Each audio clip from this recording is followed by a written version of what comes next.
Telangana BJP రాష్ట్ర అధ్యక్షుడిగా ఎన్ రామచంద్రరావు ఈరోజు రాష్ట్ర పార్టీ కార్యాలయంలో బాధ్యతలు స్వీకరించారు. కేంద్ర మంత్రి కిషన్ రెడ్డి తన బాధ్యతలను ఎన్ రామచంద్రరావుకు అప్పచెప్పారు. రాష్ట్ర నలుమూలల నుండి వచ్చినటువంటి బీజేపీ శ్రేణులు, రాష్ట్ర నాయకులు రామచంద్రరావును అభినందించారు. రానున్న స్థానిక సంస్థలే తమ టార్గెట్గా, అదేవిధంగా జూబ్లీహిల్స్ ఉప ఎన్నికలను సవాల్గా తీసుకుంటామని రామచంద్రరావు చెప్పారు.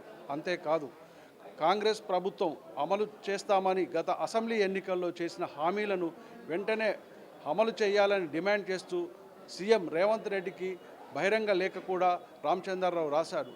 కాంగ్రెస్ ప్రజా వ్యతిరేక విధానాలను గ్రామస్థాయి నుండి రాష్ట్ర స్థాయి వరకు ఎండగడుతూ ప్రజా ఉద్యమాలు, పోరాటాలు చేస్తామని, దీనికి కార్యకర్తలు, పార్టీ శ్రేణులు పూర్తిగా సహకారం అందించాలని, రానున్న ఎన్నికల్లో బీజేపీని గెలిపించడానికి ప్రతి కార్యకర్త తన వంతు కృషి అందించాలని, వాళ్ళ సహకారం ఉంటేనే పార్టీ రానున్న అసెంబ్లీ ఎన్నికల్లో అధికారం చేపడుతుందని ఆయన అన్నారు. అంతేకాదు, బీజేపీ రాష్ట్ర స్థాయిలోనే కాదు, కేంద్రంలో కూడా అధికారంలో ఉండి తెలంగాణకు అనేక అభివృద్ధి కార్యక్రమాలు చేపట్టడమే కాకుండా 10 సంవత్సరాల మోడీ సర్కారు పాలనలో తెలంగాణకు జాతీయ రహదారులు, రైల్వే మార్గాలను, అదేవిధంగా ఇతర అభివృద్ధి కార్యక్రమాలను చేపట్టడమే కాదు, గ్రామీణ ప్రాంతాల అభివృద్ధికి నిధులను కూడా పెద్ద మొత్తంలో విడుదల చేసినటువంటి కేంద్ర ప్రభుత్వం విమర్శించడాన్ని కాంగ్రెస్ నాయకులను ఆయన ఎండగట్టారు.